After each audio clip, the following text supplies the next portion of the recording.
Հայաստանի վարչապետը այսօր կառավարությունում հանդիպել է մի խումբ եպիսկոպոսների, որոնց անունից այսօր առավոտյան տարածվել էր մի նամակ։ Սրբազանները դժգոհություն էին հայտնում Արշակ arczepiskopos Խաչատրյանին վերագրվող տեսանյութերի վերաբերյալ ու կոչ անում եկեղեցու հավատացյալ նվիրյալ զավակներին միանալու սրբություն սրբոց Մայրաթոր Սուրբ Էջմիածինը սրբապիղծ հոգևորականից եւ նրա մեղքը կիսողներից մաքրելու գործին։ Նիկոլ Փաշինյանը եպիսկոպոսների հետ հանդիպումը անվանել է կարևոր։ Ուզում եմ շնորհակալություն հայտնել ձեզ ձեր սկզբունքային դիրքորոշման համար, որ դուք այսօր արտահայտել եք հրապարակային կերպով եւ գիտեք, ես կարծում եմ, որ այն թեման, որը արծարծել եք դուք ձեր հայտարարության մեջ, հանձնավորվածի միջոցով մենք շատ կարևոր մի ընդհանրական որակարգի հետ ենք առնչվում։ Ես շատ երկար մտածել եմ եւ եկել եմ հետեւյալ մի հետեւության ինքս ինձ համար, որ նաեւ կիսել եմ հանրության հետ եւ հարկ եմ համարում կիսել նաեւ ձեզ հետ, որ մենք շատ խոսում ենք արժեքահենք հանրություն, արժեքահենք պետություն, արժեքահենք հասարակություն ունենալու մասին։ Եվ դա մեր նպատակը եւ խնդիրն է եւ որովհետեւ այնուամենայնիվ ցանկացած պետություն ինքը հենված է բացի զուտ իրավական տրամաբանությունից, այդ իրավական տրամաբանությունն էլ հենված է որոշակի արժեքային համակարգի վրա եւ չի կարող պետություն լինել առանց արժեքային համակարգի։ Մեր արժեքները առաջին հերթին առնչվում են մեր հոգեվոր արժեքներին եւ իրականության մեջ ինչպիսի դեր ունեն մեզ համար հոգեվոր արժեքները, դրանք մեծապես կանխորոշում են նաեւ պետության ընդհանրապես արժեքահենք լինելը եւ հասարակության արժեքահենք լինելը եւ ես կարծում եմ, որ սա մի խնդիր է, որի հետ առնչվել է եւ որի վերաբերյալ դիրքորոշումներ արտահայտելը մեր պետության հետագա զարգացման եւ ճակատագրի համար ունի շատ կարեւոր առնչություն եւ ես կարդացել եմ ձեր հայտարարությունը հենց այդ դիտանկյունից, որ ես ամենայն դեպս տեսել եմ արտահայտությունը նույն կարգի մտահոգության, ուստի ես հարկ համարեցի հրավիրել ձեզ հանդիպման եւ զրույցի եւ ուզում եմ շնորհակալություն հայտնել ձեզ, որ ընդունել եք հրավերը։ Երևանի փողոցներից մեկում կայանված Opel Magnus-ի ավտոմեքենայում հայտնաբերվել է Երևանի գնդի պարեկներից մեկի անշնչացած մարմինը։ Ոստիկանության ծառայողի դին հայտնաբերվել է հրազենային վնասվածքով։ Նախնական վարկածով պարեկային զինծառայողը ինքնասպանություն է գործել։ Մեղադրյալ Լիդիա Սրբազան պայքարի գործով անցնող Լիդիա Մանթաշյանի կալանքը դատավորը վերացրել է։ Նրա նկատմամբ որպես խափանման միջոց կիրառվել է վարչական հսկողություն եւ 2.5 միլիոն դրամի գրավ։ Մեկ շաբաթ առաջ դատախազները դեմ էին Մանթաշյանի ազատ արձակմանը, պնդում էին, թե կա ռիսկ, որ ազատության մեջ Մանթաշյանը կխոչընդոտի գործի քննությանը եւ նույն այսօրվա դատավորը Կարեն Ֆարխոյանը Լիդիա Մանթաշյանի կալանքը երկարացրել էր 3 ամսով, ինչը հանրային դժգոհության մեծ ալիք էր առաջացրել։ Նիկոլ Փաշինյանը հավատացրել է, որ չի վախենում Սամվել Կարապետյանի առաջնորդած ուժի։ Նա մեկնաբանել է նաև լրատվամիջոցների տեղեկությունները, թե հրաման է տվել ոչ մի դեպքում չգրանցել մեր ձևով շարժման կուսակցության հայտը։ Հայաստանի Հանրապետությունում կան իրավական ընթացակարգեր, իրավական ընթացակարգերով է պետք առաջնորդվել։ Հիմա եթե ինչ-որ մեկ ուզում է իրեն ներշնչել, որ ես ինչ-որ մեկից վախենում եմ, դա իր խնդիրն է։ Եվ ելի ասել եմ, ես ունեմ շատ մեծ վստահություն 2026 թվականի խորհրդարանական ընտրություններին հետ կապված այնքանով, որ վստահ եմ, որ այդ խորհրդարանական ընտրություններում Հայաստանի Հանրապետության ժողովուրդը, քաղաքացիները միանշանակ եւ աներկբա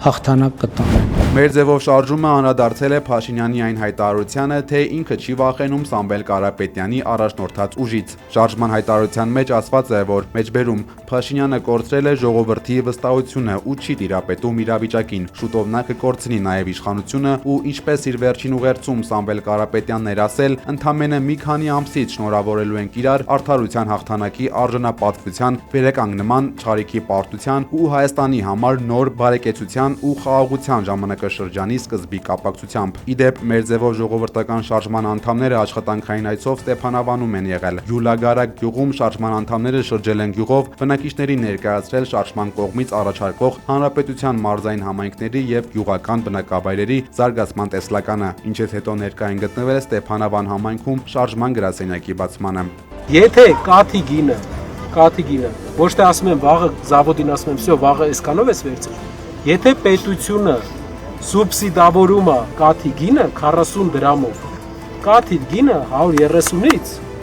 դառնում է 160, 170։ Դա նստում է պետության վրա, այդ իրանց ծախսած 50 միլիարդ դրամից ընդամենը 20-ը 50 միլիարդ գյուղատնտեսությանը փող են տալիս։ Իմ ասած ինչը, եթե պետքա բան չփոխենք ձեր կյանքում, գնանք մեր գործերով, մեր համար հաստատ լավ գնում ամեն ինչ։ Պետքա մի բան փոխենք, կամ չենք մտնում, բան չենք փոխում, եթե չենք փոխելու, մեզ ոչ մի բան իշխանության մեջ չկա, որ մենք չունենք այս պահին։ 2020 թվականի 44-օրյա պատերազմի հետևանքով զոհվել է 3833 անձ, որից 78-ը քաղաքացիական անձ է, իսկ 3755-ը զինծառայող։ Պատերազմից 5 տարի անց նման թիվ է հրապարակել Ազգային ժողովի նախագահ Ալեն Սիմոնյանը։ Նա նշել է, որ պատերազմի հետևանքով 191 անձի գտնվելու վայրը անհայտ է, դրանցից 172-ը զինծառայող է, իսկ 19-ը քաղաքացիական անձ։ Այս հայտարարության ֆոնին Կարմիր խաչի միջազգային կոմիտեի հաղորդակցման ծրագրերի ղեկավար Զարա Ամատունին այսօր լրագրողներին հայտնել է, որ Կարմիր խաչը Բաքվի հետ երկխոսությունը վերականգնելու ուղի է փնտրում ու ընդգծել, որ ֆիզիկապես այնտեղ չգտնվելով այլևս հնարավոր չէ հետևել հակամարտությանն առնչվող բոլոր մարդասիրական հարցերին, որոնցով Ադրբեջանում զբաղվում էր Կարմիր խաչը։ Դիլիջանի անտառային հրդեհների մասին վերջին պաշտոնական տեղեկությունը ներքին գործերի նախարարությունը հայտնել է առավոտյան 8-ին այդ ժամի դրությամբ Դիլիջանի ոլորանների եւ Լեռնային Հայաստան առողջարանին մոտակա անտառներում բռնկված հրդեհները ամբողջությամբ մեկուսացվել են։ Համացանցում կադրեր են հրապարակվել, թե ինչպես են Դիլիջանի անտառային հրդեհներից փախչում արջերը։ Նյուզեմի գործընկերների հետ զրույցում Տավուշի մարզպետը հավատացրել է, որ հրդեհների վերաբերյալ անհանգստություն չունի, իսկ Դիլիջանի համայնքապետի վառվող անտառում ծխախոտը ձեռքին լայվ մտնելու մասին մարզպետը խոստացել է առանձին հարցազրույց տալ։ Ռուսաստանի նախագահը անդրադարձել է ՀԱՊԿ-ի նիստերին Հայաստանի չմասնակցելուն։ Վլադիմիր Պուտինը հայտարարել է, որ Մոսկվային հայտնի է պաշտոնական Երևանի դիրքորոշումը։ Նրա խոսքով Հայաստանը շարունակում է իրեն համարել մեջբերում կազմակերպության անդամ, սակայն այս փուլում չի մասնակցում նիստերին։ Դա իրենց ընտրությունն է։ ՀԱՊԿ գլխավոր քարտուղար Իմանգալի Տասմագամեդովը ևս հաստատել է, որ Հայաստանը սառեցրել է իր մասնակցությունը, սակայն չի խոչընդոտում կազմակերպության որոշումների ընդունմանը։ Նրա խոսքով Երևանը չի մասնակցում քննարկումներին, բայց ստանում է բոլոր փաստաթղթերը եւ պաշտոնապես հայտնել է, որ չի առարկում սահմանափակ ձևաչափով որոշումների ընդունմանը։ Գագաթնաժողովից հետո երկրների ղեկավարները ստորագրել են 19 փաստաթուղթ ռազմական եւ ռազմատնտեսական գործընկերության վերաբերյալ։ Թուրքիայի ազգային անվտանգության խորհուրդը Էրդողանի նախագահությամբ քննարկել է Ադրբեջանի եւ Հայաստանի միջև խաղաղության գործընթացում վերջին դրական զարգացումները, հայտնել է CNN թուրքը։ Ավելի վաղ այդ երկրի արտգործնախարարը ուղիղ հայտարարել էր, որ Հայաստանի հետ սահմանի բացման դիվանագիտական հարաբերությունների հաստատման համար Անկարան Երևանից ակնկալում է սահմանադրության փոփոխություն եւ Ադրբեջանի հետ խաղաղության պայմանագրի ստորագրում։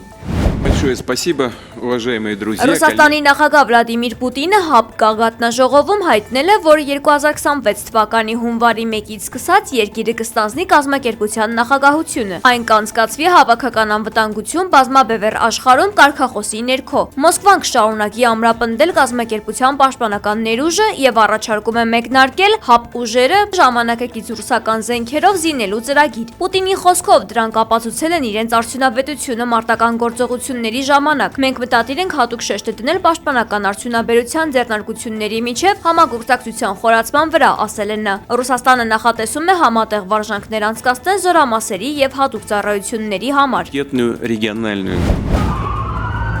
Սպիտակ տան մերձակայքում զինված հարձակման հետևանքով զոհվել է ԱՄՆ-ի ազգային գվարդիայի 2 զինծառայող։ Գլխավոր կասկածյալը Աֆղանստանի 29-ամյա քաղաքացին է, որը երկիր է մուտք գործել 2021 թվականին։ Հարձակումը տեղի է ունեցել նախագահի նստավայրի մոտ գտնվող այգում։ Դեպքից հետո Սպիտակ տանը հայտարարվել է արգելափակում։ Դոնալդ Թրամփը կատարվածը որակել է որպես ահաբեկչական ակտ։ Վերջին վարչակազմը թույլ տվեց ամբողջ աշխարհից 20 միլիոն անհայտ եւ չստուգված օտարերկրացու գալ այստեղ այնպիսի վայրերից, որոնց մասին դուք նույնիսկ չեք ուզում իմանալ։ Ոչ մի երկիր չի կարող հանդուրժել իր գոյատևման համար նման ռիսկ։ Իր ելույթում Թրամփն ասել է, որ պատերազմի նախարարությանը հանձնարարել է Վաշինգտոնի պաշտպանության համար մոբիլիզացնել լրացուցիչ 500 զինվոր։ ԱՄՆ-ի փոխնախագահ Ջեյ Վենսը ելույթի ընթացքում հայտարարել է, որ իրենք դեռևս չգիտեն կրակոցների դրդապատճառը։ Ներքին անվտանգության նախարարությունը հաստատել է, որ կասկածյալը ԱՄՆ է մտել Աֆղանստանից տարհանված քաղաքացիների ընդունման ծրագրով, երբ ամերիկյան զորքերը դուրս բերվեցին այնտեղից եւ իշխանությունն անցավ Թալիբանին։ Զինված հարձակման դեպքն անմիջապես անդրադարձել է ԱՄՆ-ի ներգաղթային քաղաքականության վրա։ Կասեցվել է Աֆղանստանից մուտքի նոր հայտերի ընդունումը։ Թրամփը նաև հանձնարարել է ստուգել Աֆղանստանի բոլոր այն քաղաքացիներին, որոնք եկել են Բայդենի նախագահության օրոք։ Եվրամիության արտաքին գործերի երագույն ներկայացուցիչ Կայա Կալասը սխալ պատկերացում է անվանել այն միտքը, որ Ուկրաինան պարտվում է մարտադաշտում։ Սա հենց այն է, ինչի վրա մենք աշխատում ենք, շեշտել է նա։ Դիվանագետն ասել է, որ կրակի լիակատար եւ անվերապահ դադարեցումը պետք է դառնա առաջին քայլը դեպի խաղաղ կարգավորում։ Սակայն այս պահին նրա խոսքով որևէ նշան չկա, որ Ռուսաստանը լրջորեն պատրաստ է Ուկրաինայում ռազմական գործողությունների անհապաղ ավարտին։ Ըստ նրա, ռուսական կողմը պետք է ստիպված լինի կրճատել իր զինված ուժերը։ Ռոմի պապ Լեո 14-րդը ժամանել է Թուրքիա։ Սա նրա պապականության արտասահմանյան առաջին այցն է։ Անկարայի նախագահական պալատում նրա հետ հանդիպել է երկրի նախագահ Ռեջեփ Թայիփ Էրդողանը։ Նախատեսվում է այդ Ստամբուլ հանդիպումներ եպիսկոպոսների եւ քահանաների հետ եւ Նիկիայի առաջին եզերական ժողովի 1700-ամյակին նվիրված պատարագի մասնակցություն։ Հոնկոնգի բնակելի համալիրում բռնկված ՀԴՀ դարձել է քաղաքի պատմության ամենամահացուներից մեկը։ Թայպո բնակելի համալիրի ավերածությունների հետևանքով զոհվել է մոտ 50 մարդ, այդ թվում 1 հրշեջ։ Ավելի քան 100-ը վիրավորվել են, անհետ կորած են համարվում 279։ ՀԴՀ տագնապալի արագությամբ տարածվել է բարձրահարկ մի քանի շենքերի վրա, որոնք այդ պահին վերանորոգվելից են եղել։ ՀՇ ծառայության տվյալով բամբուկի կառույցներով եւ պաշտպանիչ ցանցերով պատված լինելու պատճառով կրակն արագ է տարածվել։ Շինարարական երկու ընկերության տնօրեն եւ 1 խորհրդատու ինժեներ ձերբակալվել է չնախատեսված սպանության կասկածանքով։ Մոսկվայի մետրոպոլիտենում մի ուղևոր բռնել է տղամարդուն, որը կնոջ պայուսակից հեռախոս էր հանել եւ փախչել։ Տուժածկինը փորձել է կանգնեցնել հանցագործին, սակայն սայթաքել եւ ընկել է։ Այդ պահին դեպքի վկաներից մեկը նետվել է հանցագործի հետևից։ Տղամարդը հասցրել է բռնել կասկածյալին շարժասանդուղքի վրա եւ հանձնել նրան ոստիկանությանը։ Կողացված հեռախոսը հայտնաբերվել եւ առգրավվել է։ Չինաստանում կինը գեղարվեստական կերպարների տեսքով քաղցրավենիքի տաղավար է բացել։ Նկարիչ Զենգը պարզ կրեպը վերածել է արվեստի գունագեղ կտավի եւ ստացել կրեպ արվեստի տիտղոս։ Նկարչության նախկին ուսուցչուհին ամուսնու հետ սկսել է իր յուրօրինակ նախագիծը համատեղելով արվեստ ու սնունդը։ Զենգը օգտագործում է բնական նյութերից պատրաստված շոկոլադի օշարակ, թարմ մրգեր, ձու, կաթ եւ բանջարեղեն, ստեղծելով վառ գույներով քաղցրավենիք։ Հաճախորդները հաճախ խնդրում են իրենց սիրելի մուլտֆիլմերի ու անիմեի կերպարները պատկերել։ Մեծ հերթերի պատճառով որոշ երկրպագուներ սպասում են մինչև անգամ 5 ժամ, որպեսզի ստանան արվեստի իրենց ստեղծագործությունը։